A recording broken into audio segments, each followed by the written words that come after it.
back at Red Pill, and we're going to check out today another one of these modern classics, the Buick Grand National.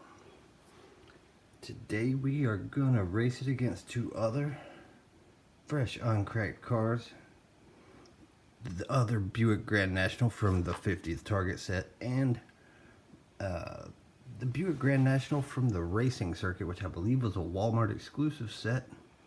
So let's take a look. We're going to start, I guess, with the racing circuit. Good looking version, the Buick. Crack this thing open. It's got the PR5s. Some of my favorite wheels for racing. Check it out. Good Hot Wheels graphics on it. Loud wheels. So, uh-oh. Seems like we got one stuck. We'll have to see if I can work on that. It does roll pretty decent. So there's your first contender, the racing circuit. That was from, I think, 2017, maybe 18, not sure. Next, the Grand National 50th, last year's Target set. This was number 6 out of 10. Crack this bad boy open. The Grand National, the old hearse, pretty similar cars, but in Hot Wheels, the Grand National has skinny wheels all the way around, which is better for racing. Look at the Buick logo. The old school regular Hot Wheels wheels. Cool looking car. Loud wheels, not great spin, but you never know. You never know. Next, we're going to take a look at the Big Daddy. The reason this video is being made, if you've watched, you notice I found the Modern Classics Chromie Homie. Got it from a seller on eBay, the 67 GT500. Really fast car. So I'm hoping these will be too. Let's crack this thing open, take a look at it. These things are not cheap. Paid about 15 bucks for these cars, but man, they are nice. Look at this thing. The paint on that car is sharp. Metal base. Good looking stuff. All these modern classics I've seen so far, at least, have the PR5s. Not the PR5s, the OH5s, the open hole 5 spokes. But they seem to be a little better done than the regulars. The wheel spin seems to be pretty nice. Let's grab the scale.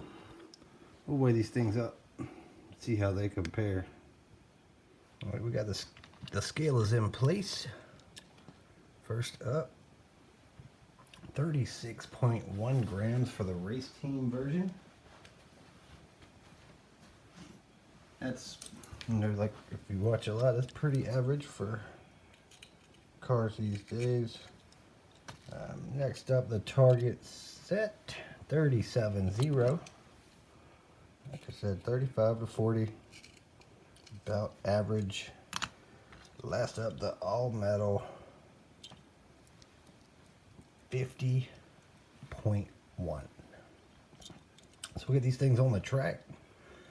I'm going to grab something else random, see if I can grab another Buick out the case here, so we can have 2 versus 2 once I graphite them, but we're going to run them raw out the pack, rip and race style first, see what kind of times we get. Let's do it. Alright, I did find the problem on this wheel. See if it'll focus here. If you look very closely,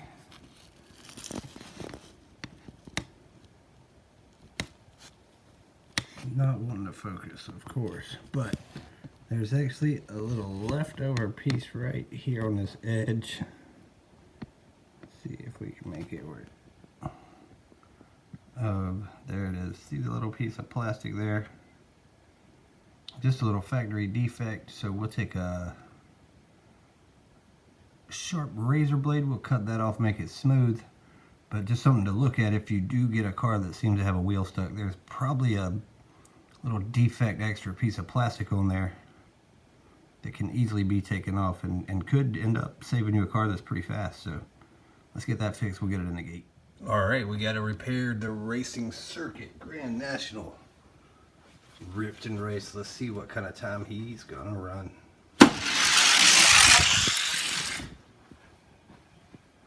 23:12. Next up in the gate, the Target exclusive 50th Buick Grand National. Let's get her done. It's faster, and 22.98 for the Target exclusive. There you see the reason we making the video. The Modern Classics Grand National. I've got high hopes for this. If it's not under 2.2, it will be a disappointment. Wow, 2.224. That's pretty terrible. How in the world did I almost forget the new Fast and Furious Grand National? Gotta get this one in the mix. This is a new Fast and Furious car from the Walmart set. I actually bought quite a few of these things and I have not raced one yet, but you can see the blacked out version. Good looking car. I believe the front does come off of this one. Not sure, but let's weigh it up real quick. We got to get this in the 4-way tournament. 35.7. Let's get him raced before we graphite him. We'll have a little 4-car Grand National showdown. There it is, Fast and Furious Grand National. In the gate. Can't race without resetting the timer though. So let's get that done. Back to the starting line. Fast and Furious, rip and race. Let's see what it's going to do. I feel like it's going to run faster than the others. So it seems like the new wheels fresh out the pack are a little better. Let's see if I'm right. 21.64, the fastest of the 4 right out the pack. That's pretty impressive. Alright, there's the times they all ran before graphite. So we're gonna a little 4-car tournament. That'll be the seeds. The Fast and Furious will be the number 1 seed against the racing circuit, and then we'll see the Target versus the Modern Classics. Let's get this thing done. There you see matchup 1, Modern Classics in lane 1, Target exclusive in lane 2. Regular red pill racing rules in effect. Gotta win in both lanes. If we don't have a winner the first time, it resets. They run each lane and we go on average times if there is another split. Here we go. Let's go. Look at the increase in speed with some graphite. 21.22. He ran a 22.24. It's over 1/10 of a second. Crazy fast. All right, we're ready for race 2. I said crazy fast, not crazy fast overall, but the improvement is impressive. Let's see what they do in the second one.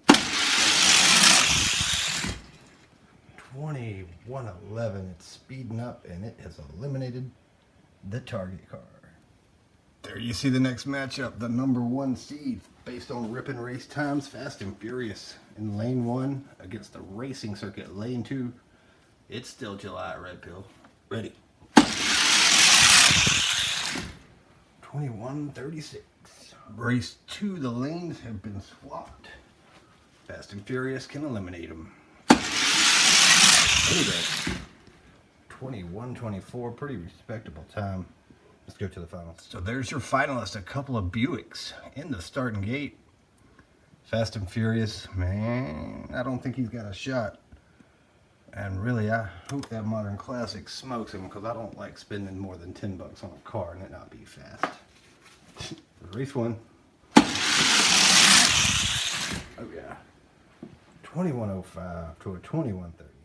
Let's close this thing out. Modern Classics N1 can win it. Let's do it.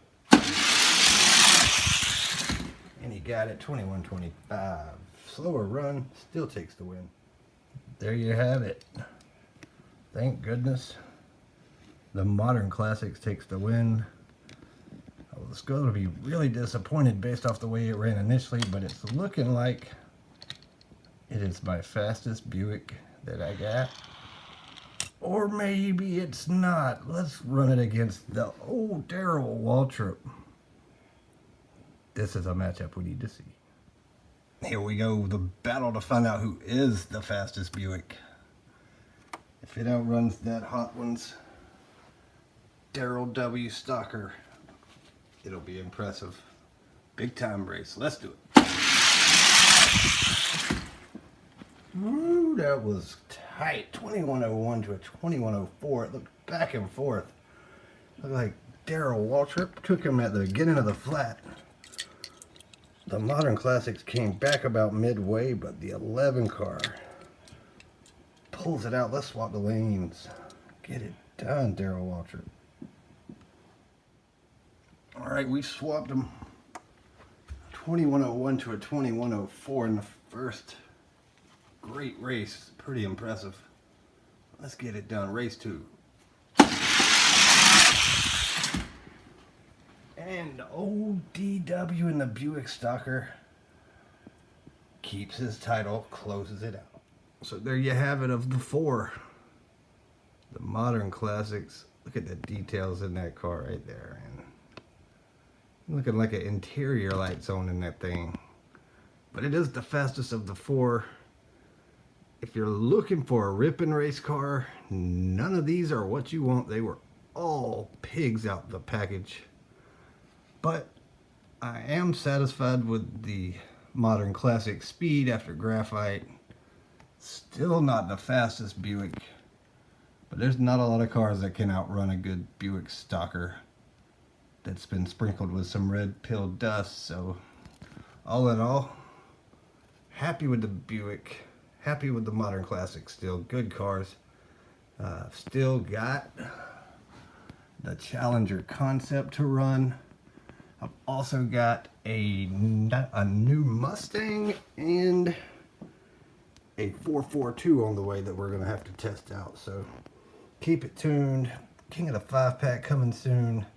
We got the Cougar Challenge coming up with a lot of different Cougar castings. Keep it locked into Red Pill. Make sure you thumbs up, subscribe. Until next time, we are